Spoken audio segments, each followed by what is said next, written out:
All right, before we get started in our review, there's a couple of things I got to address here because I know there's got to be someone before even I upload this video, going to go to one of my previous videos and they're going to say, Jordynne Grace is this, Jordynne Grace is this. TNA is this. What's going on? Look what happened before. Look what we stated. I'm addressing it now before I even start this review, which could go over 30 minutes easily. And it's not because of how detailed the entire show was. I'm not going to be heavily detailed in it, but we have to address what's going on here. I will address it now, the basics going into this, and what could come from this afterward, counting if I don't forget anything. And if you have any questions, I say this right now, leave a comment below, and I'll do my best to answer whatever I did not include in this review. But let's put this into context. Last year, in 2023, we found out that Anthem, well, technically TNA, but since Anthem works and has its own, pretty much its own network, Access TV, TNA managed to get a streaming deal from Endeavor. Now, a lot of people made a lot of speculations, and a lot of people say, look, WWE is going to be working with TNA. No, we did not know that. We just know that they had a streaming deal from Anthem with some type of possibility. We didn't know. But understand this. This was under Scott D'Amore, the president of TNA, who worked directly and reported directly to the CEO of Anthem. So what happened, that was around maybe October, maybe September, between September to maybe December. I can't remember when. You guys can tell me. Was it September to December? I do not remember, but it was before 2024. Then we had Jordynne Grace end up at Royal Rumble. Everybody's saying WWE is going to be working with TNA. We didn't know that. Particularly after Jordynne Grace had a great showing, and we all know what really is going on. That WWE wants Jordynne Grace eventually. Let's make this clear right now. I don't even need to wait to the end of this review. It is a very strong possibility. That's what they really want. They see Jordynne Grace as a generational talent. They want that. But not saying that there won't be something they could have thought about with the next year when it comes to another knockout if it's not Jordynne going in again. But that's what happened. We had Mickie James the last time before Jordynne Grace, and then they did it again. But that was under Scott D'Amore. Now, remember, Scott got fired. He tried to buy TNA, and he failed, and they fired him, and there's been no information why. Many people believe was because the president of Anthem was going against what Scott D'Amore wanted to book and produce on his show. And eventually, what did Scott do? This is the second time. From what I understand, Scott tried to buy it right around the time Dixie Carter and her family tried to claim it and did. He tried again. He got a large sum of money from a very reputable banking, from a, I don't know where he got the money from, but he had the money available that was a fair and actual good amount to buy TNA. But it didn't happen, and he was gone. Now we have the new guy who is running TNA, the new president, who's never been a wrestler. He's never worked in the wrestling industry, but he's worked in networks for over 30 years. And he directly reports to the current CEO of Anthem, who is not a wrestler.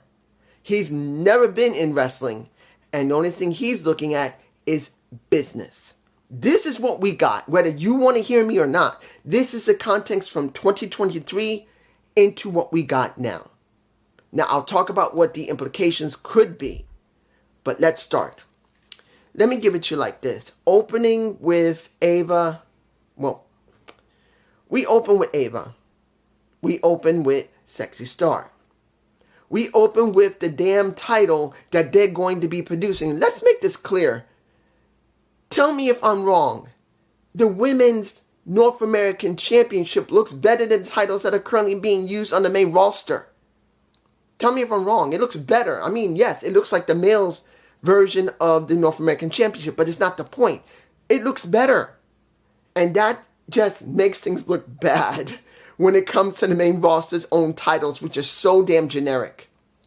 Now, I want to say about Sexy Red, not Sexy Star. I think I said Sexy Star. I'm sorry. I mean Sexy Red, who's wearing glasses thicker than most of my relatives are wearing, and having a tattoo on her face. I never really watched Sexy Red, so this is like the first time I've actually seen her in person. Never seen her, never heard her music. But essentially, she seems very charismatic. She likes shaking that ass. There's a lot of, there ain't nothing here very much, but boom, there's a lot there. But the point is, she is going to be the host of Battleground. So they wanted to make sure she was involved in this. And when she held the damn title up, I don't know if I'm putting images in, I might not. But as she held the title up, we get Tatum Paxley coming out, grabbing at the title. We see Michin coming after her. And then we get the one of the two qualifying matches that is for this show that is going to lead in the Battleground. So this is what we got right now. We got Michin going against a Tatum Paxley. And as we saw this, we did see a lot of antics outside the ring a little bit. Not much. We got a little bit of Miss Parker coming out. And that was a little bit of antics. And we did see Michin win. And now she's in the ladder match. I'm not too surprised about that. Honestly, if I'm going to be honest here, I love Michin, the former Jade from TNA. I do love Michin. But they have never really used her correctly.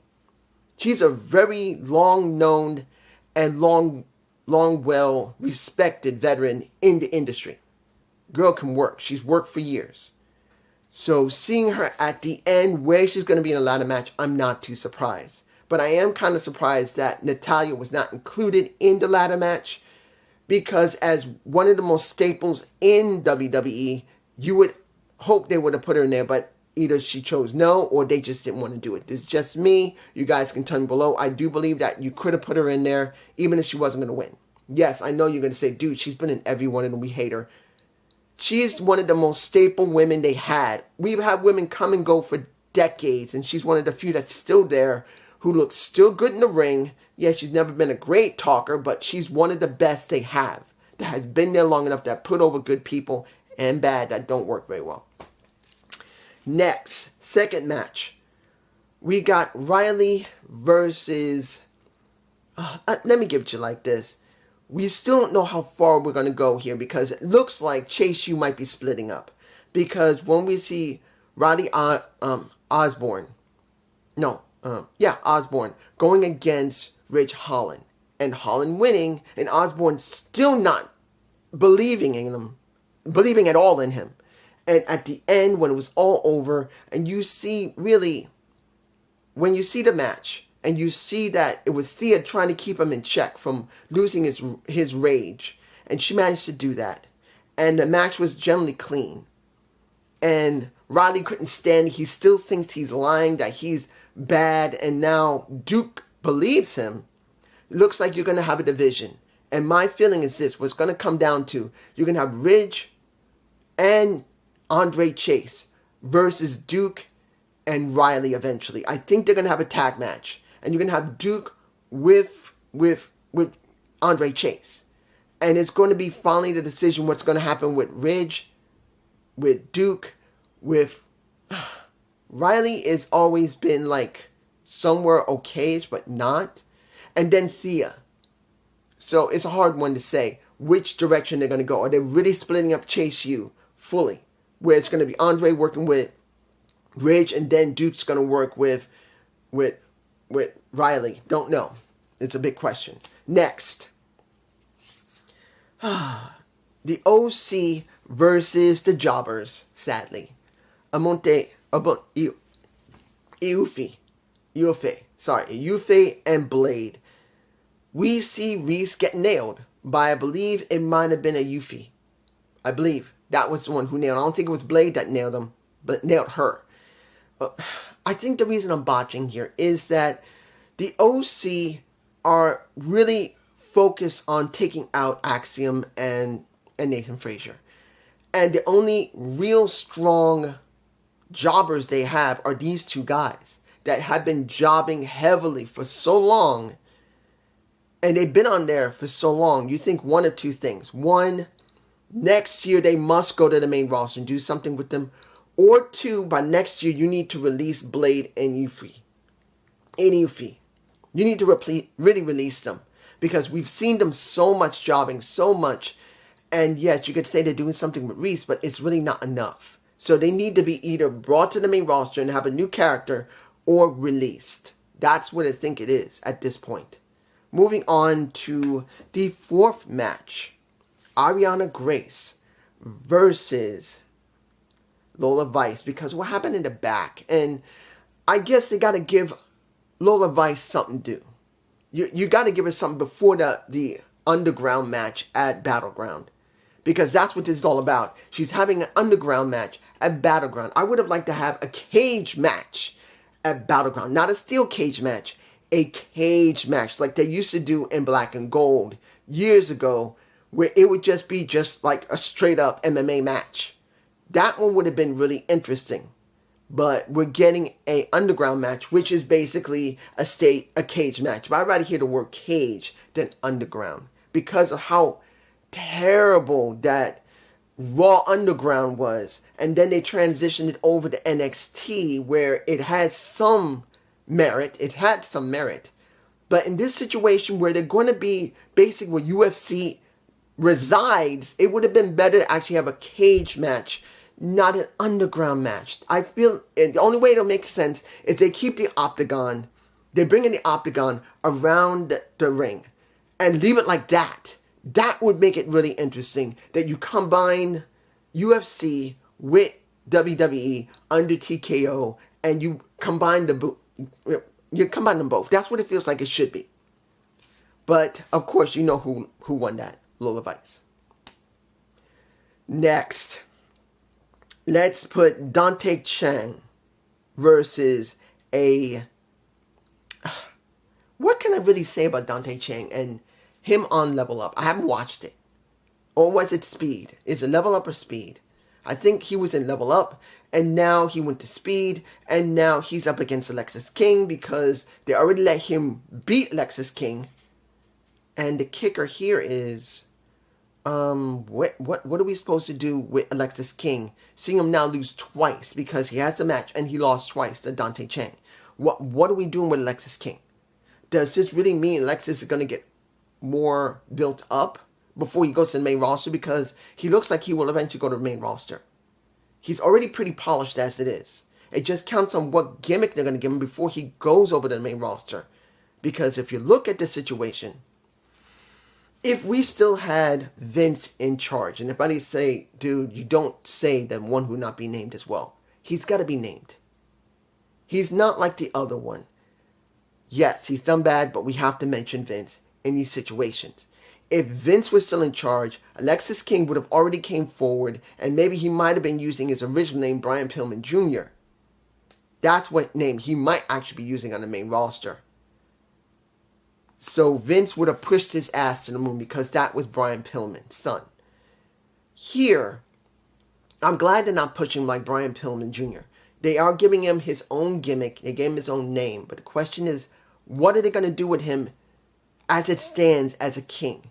He's not in the King of the Ring tournament. We already had that. It would have been interesting if he had been allowed to participate in it.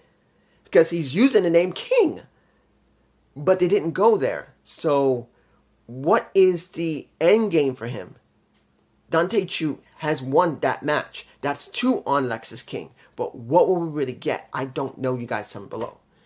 Next, the second qualifier match for the ladder. That was Sinclair versus Kiana Jordynne. Let me give it to you like this. Do I like Kiana? Yeah. Do I think she has potential? Yes.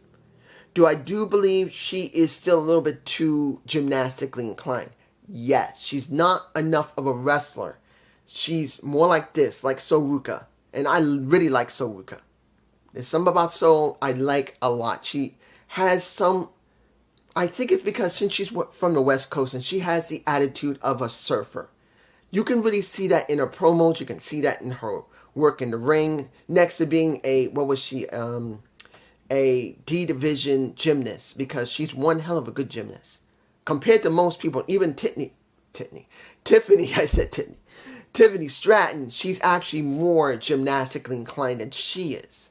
And that's one of the problems I have with gymnasts or former cheerleaders like the Bright one who's named Bright. She's coming in and she's been well known as a very good cheerleader who has very good gymnastic ability as well.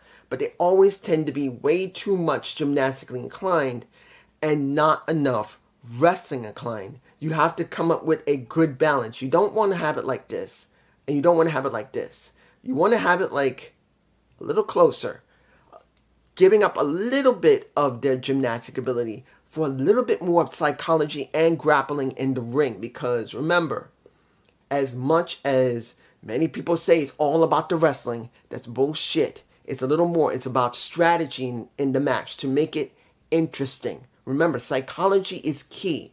One of the things people don't understand about pro wrestling is that it's a heavily psychological type of situation. You're not just trying to make it like you got one person against another, a bad guy against a good guy, a bad girl versus a good girl. You're also trying to involve the fans in this. It's not just about doing every move. You have to figure out a way to make the fans pissed at you as a bad guy and love you as a good guy, or vice versa for the women as well. But you have to make it in a way that isn't so predictable, so boring. You have to make it exciting, emotional. You gotta care. And that's what I think Soruka hasn't learned that much. Kiana Jordynne hasn't learned that much. Bright, I don't know how she is yet. I think I've seen her once, and she seems a lot like Kiana Jordynne. But this is just her first time in it. She needs months to be able to learn how to work a ring, a match, and an opponent. And the most important, to get the fans either to hate her or to like her, counting on what she's doing. Of course, Jordynne won. There was no way you were going to actually see Sinclair win. She's not ready yet. Now, let me give it to you like this. When you look at Gallus versus Trick and Devon Evans, it was sloppy. The one who was the most sloppiest, no matter if you like him or not, is Devon Evans. When it comes to Trick, he's minimal. He may botch maybe once in a while, but he's careful about it. He understands how to get the fans in. Yes, he does a lot of moves in the ring. Yes, he's a bit more aerial than he is grappling, but he does know a okay amount of strategy in the ring, how to lead the match, how to get the fans involved, how to make the ending look good. But Evans does not. Gallus is Gallus. They've always been generally brawlers. They always make sure when they're in the ring to destroy their opponent as much as possible and try to screw them over sometimes if it's necessary. But Evans seemed to be the one who's the most unpolished. He's a good aerialist, but it does not mean he understands how to make it mean something. And if anybody says below, dude, what is wrong with you? Evans is perfect. Then why are you watching pro wrestling? Go watch amateur wrestling. Go watch sumo wrestling. I've seen sumo wrestling. Just get past the guys showing the butt crack and you'll be happy. Okay? Get past them zooming in on their big asses and doing the basic shoves and trying to throw them out of the ring and watch that shit. Because I'm telling you, wrestlers, when it comes to that, has to be charismatic, have to know how to make the people care. Evans is not there yet. Hell, at one point, I think it was Coffey's brother, Joe Coffey's brother, he was supposed to do a cutter. He did it so bad that clucked heads because he was so sloppy trying to jump from one end to the ring to another that he shouldn't have tried to do. He may be long and lengthy, but he didn't make it all the way in the right spot at the right time. And I think they clunked heads. Even the ref looked at Coffey's brother to see if he was all right. I believe it was his brother. Wolfgang got that head clunk. But in the end, yes, they won. Faces won. I'm not surprised. But then, what did we get? We get Sexy Red in the ring. We got Devon there. And then we see a little bit of Lash coming out. No attitude with Red. A little bit handshake girl. Shook her ass outside the ring. And then you see a little bit of Lash saying, Trick, you got to tell me. It's all right. Just tell me. Did you do this? Did you hurt Noel? Did you hurt Mensa? What's going on here? And pretty much as he's about to talk to her, the lights go out. The lights come back on. Then Trick and Lash clunk heads because someone shoved Trick straight at her. She falls out the ring. Trick gets pushed around, getting his face smashed in.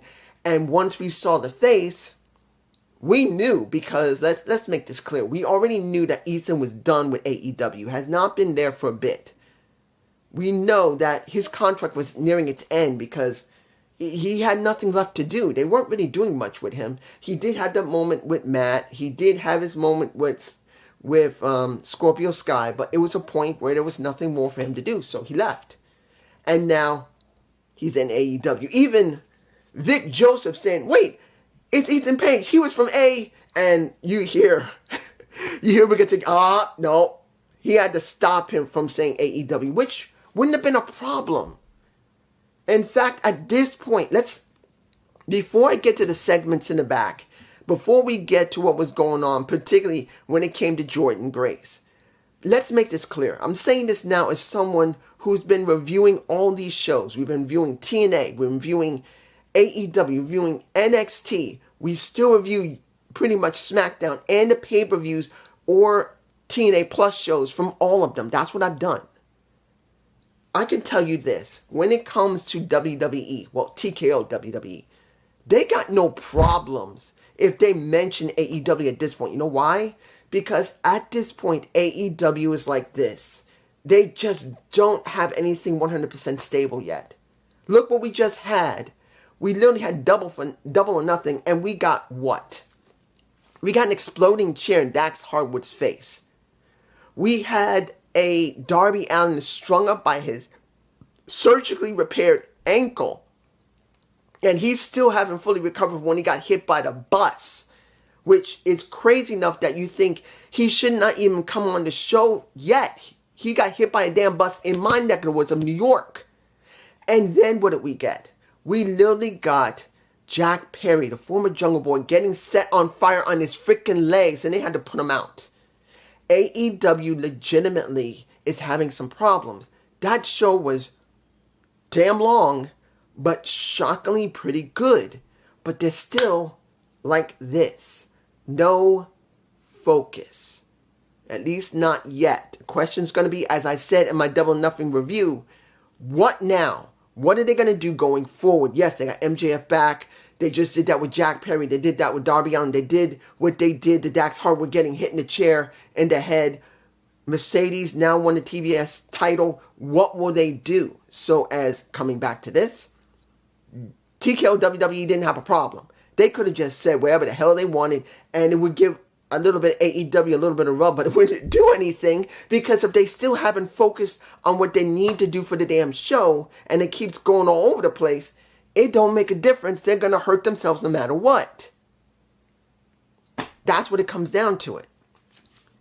So Ethan Page is now in, hopefully, NXT. Don't know yet. We will find out soon enough from what is going to be in the dirt sheets and what's going to be reported by Meltzer and everything else. We will find out.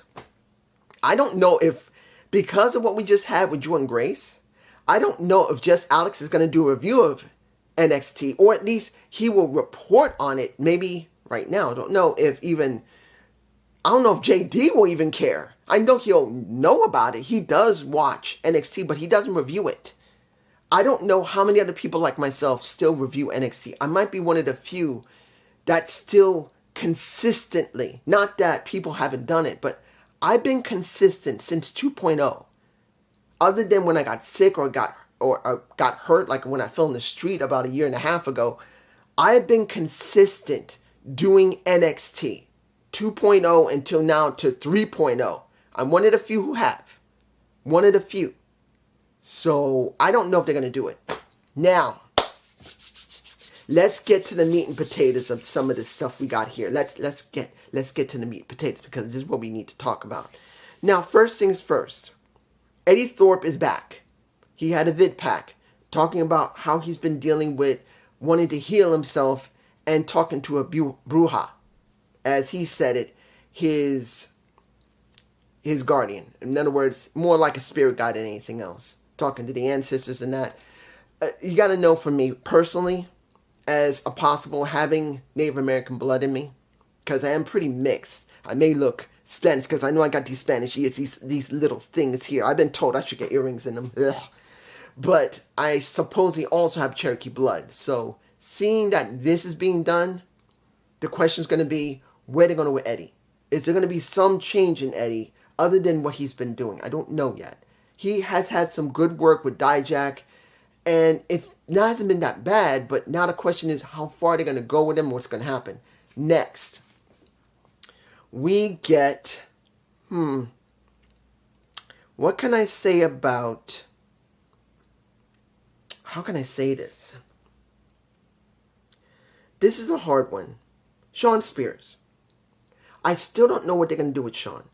I don't know how far they're going to go with Shawn. Like Josh Briggs, he also had a vid pack talking about his life and how he got a family, how he got a brother, a little sister, and they broke up trying to go in their own separate ways, but now he's confused what he want to do, and Shawn Spears adds on top of that he needs to be helped. But the question is, where does Shawn Spears go? Where does Josh Briggs go? Are they going to start having a feud to try and do something? Or are they going to tag together? Will Shawn Spears bring something out in Josh Briggs that he has not shown before? I just don't know. It's a big question about this going forward. I don't know if it's good or not. Now, let me give you like this. This is a hard one.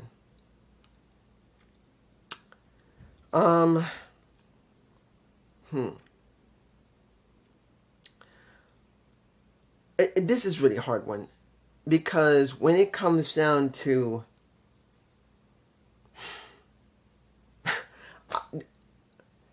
when we had Roxanne Prince, because this is it. Anything else I'm talking about is going to be about this, because I was thinking about this while I was reviewing this. What does this mean?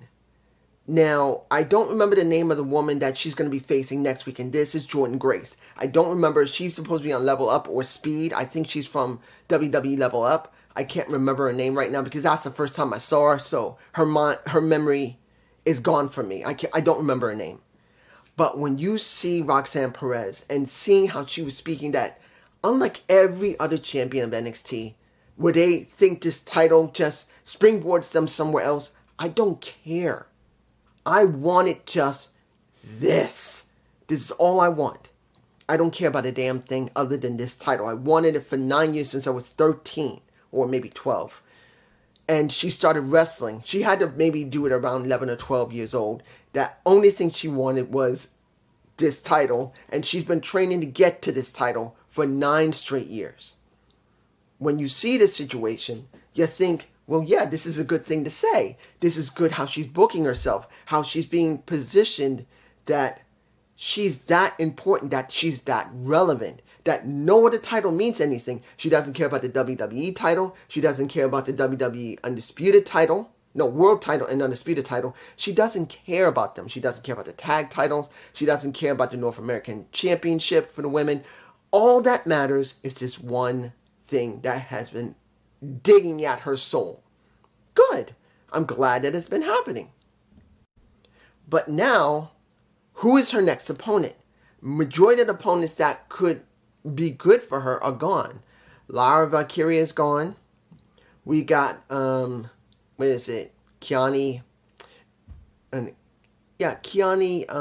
James is gone. She's on the main roster. It's not like we got Becky Lynch, and I know people say, dude, what about Becky Lynch? I'm not saying anything about Becky Lynch. She still has 4 days left of her original contract. Whether she leaves or not, I will make a video on it eventually. We need to find out if she renegotiated the contract, or has she extended it, or she signed a new one, or she just left. And pretty much, she doesn't have to worry about a 90-day clause. She just ran out of contract, and she's gone. I am not telling you what is what. But those are the type of people you could talk about. But when Ava came out and said pretty much, look, I'm not disrespecting you. I'm not giving you bad crap. You've done a great job as champion. That's the reason why at Battleground, I got to give you someone at a caliber that will equal you. And I'm going to be honest. When Jordynne Grace's music hit, I was like, What? I am not gonna lie. I got chills. Because let's make this clear. I was happy to see Jordynne Grace at Royal Rumble. Don't get it twisted. I'm glad she showed up. It had been rumored maybe Jordynne might do it, but there was no open admittance to it. But she showing up made me very happy, because when you see a Jordynne Grace, she is a generational talent. The girl is 5'3" tall, but she's built like a rock. Before she even chiseled herself, the girl could lift over 400 pounds almost. She was like 380, 390. Back in Georgia, she set a world record there. She set a world record in Georgia for lifting the most weight of her class. The girl is not weak.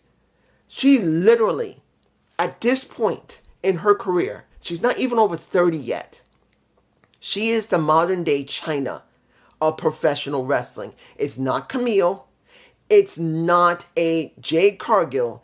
It's Jordynne Grace. No matter what anyone says, I've been watching this girl since she went into TNA, Impact Wrestling, around 2017 or 18. I can't remember how long she'd been there. It could be even earlier than that. You guys can tell me. I don't remember. But from that moment, I knew this girl was different. I knew she was not like every other knockout that was there. It wasn't just because she was a power wrestler. She just was something. And if you anybody who's watched my videos for years, you guys know I've said it. She became the Juggernaut. I'm one of the few people that said that name, other than what other wrestlers said. I called her the Juggernaut, and I called her Big Mama Pump. I kind of wish the Big Mama Pump kind of stuck, because she did work with Big Papa and Mini Me and Petey Williams, but you get my point. That she is that generational talent. And seeing her on NXT, and now seeing that she is going to have a match next week before Battleground to prove how dominant she is as a knockout on a WWE developmental show that now at this point is going to have very high ratings compared to what it normally had, because it's not the point that NXT could be equal in ratings to Dynamite or Collision. You're having a show that is run by a company beforehand, before its merger, to never mention any of the other promotions, period. Not NWA, not LMW, not New Japan Pro Wrestling, not All Japan Pro Wrestling, not National Wrestling Alliance, not TNA, or when it was Impact Wrestling. Vince refused to do it. But now, in this situation, and remember, this isn't about what Triple H want. And I know people are going to say, and I know that it's going to be, guess what? They're going to say the same thing as they do. It's going to be pretty much Alex and JD are going to say, oh, Triple H era. Ari and Nick. Well, technically, Nick had to be told by Ari what Triple H wanted to do. And then Ari said, tell Triple H, okay, he can do it. Because this is not about what Triple H said he was going to do. He has to still go through Ari to get it done. Because there's nowhere on this green earth that Triple H had come up with this idea and did not pass it on to Nick. And then Nick, knowing that we're going to be dealing with another promotion, had to talk to Ari first to find out if this is something he'd be willing to allow. Because no matter what, the chief creative officer still must report to the CEO. And the CEO must still report to the owner himself, Ari, to see if Ari's willing to do it, and then allow Triple H to go and talk to, at this time, the current new president of TNA. And then the new president of TNA probably had to contact the current CEO of Anthem and say, hey, I just got an offer from WWE. They want to do something with us. I wanted to let you know that this is something we want to do. Do you have any objections? And I bet you he said no, because this is what we got. He could not do this by himself. The new owner of, the current owner of TNA had to be told. And this is something that JD, Alex, no one's going to say. Because no matter what anybody says about Triple H, and I'm not against Paul, he's been doing decent work, even though I don't agree with all of the he produced and booked, because he doesn't always produce material that makes much sense sometimes because it looks like he'll drop it really quickly or he'll let it burn way too long. But when a moment comes, he does at least know, okay, I got to decide to pivot or not. Instead of saying, no, we're not pivoting, we're just going to leave it like Vince would have. At least he'll say, okay, let's wait and see a little bit. And then if it stays like this, we will change. I will give him that. But this is not about him. This is about the owners of Anthem and the owners of TKO Group Holdings saying, well, all right. Anthem is going, okay, we got this streaming deal with Endeavor, which is being owned by TKO Group Holdings. Hell, they're giving this chance. Let's do it. So this is what we got. We got Jordynne Grace going up against Roxanne Perez at Battleground, and she's going to do one match before Battleground next week, which I'm definitely sure the ratings are going to jump. There's no way the ratings will not jump. It's going to spread like wildfire that Jordynne Grace, who's from TNA, has now gone to NXT and is going to have a match not only at Battleground, but also next week at NXT. You never think you would see it, and you're seeing it. Now, what does this really mean? Because it's going to come up. Someone is going to ask me, dude, what does this mean? We're going to see a lot from TNA. We're going to see a lot from WWE. You mean TKO WWE. Remember, this isn't a Vince show anymore. This is an Ari Emanuel show, an actual billion-dollar businessman, not a billion-dollar promoter who wanted to become a businessman, because that was Vince in a nutshell. He was a promoter who managed to make a ton of money that wanted to become a businessman. And that's the reason why we got what we got for the last 30 years from him. What do we really get? I don't know. I can't tell you TNA is not going to work with WWE again. I can't. There's no way of knowing. But the question that this is not about how many times WWE and TNA is going to work together. This is not about that. You got to understand what this really comes down to, because a lot of people are going to say TNA is going to be working with WWE. It's going to be great. You don't get it. This is not about if TNA is working with WWE. This is about what TNA is going to gain when they're not with WWE. Because this is what you don't understand. This collaboration is not permanent. There's going to be points where it's going to break up, like AEW and TNA, remember? Well, AEW and Impact Wrestling. The only difference is we're going to have more promotion, hopefully, to TNA. But we don't know that yet. Because remember, AEW did not cross-promote much. They let Kenny Omega end up over there, and Christian Cage went over there once or twice, and even Matt Hardy at one point was over there too, but it did not give anything back. Remember, Impact Wrestling showed no one over there, and it was well after their collaboration that we see the Motor City Machine Guns in AEW where they jobbed their asses off. They jobbed so heavily when they went over to AEW. They weren't even representing TNA at that time, but even though everyone knew, and no one knew who they were, and no one cared. So the question is not about the collaboration where they're going to be great across both promotions. No, this is about what TNA will get when it's over. Listen to me.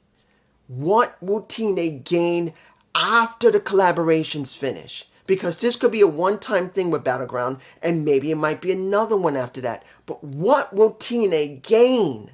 Yes, they're working, and they're getting the streaming done in Endeavor, but does not mean they're going to gain anything. We don't know that. That's what this is the big question about. Not the collaboration, the aftermath of it. TNA must gain something from this, because if they're still in the same position with the same type of booking, not going live and not really growing, the only one to gain anything was TKO WWE, and we end up exactly like we did with AEW. Think about this, because I know no one's going to listen. I'm going to say, think about the future, not about the collaboration. That's what I have to say. Peace.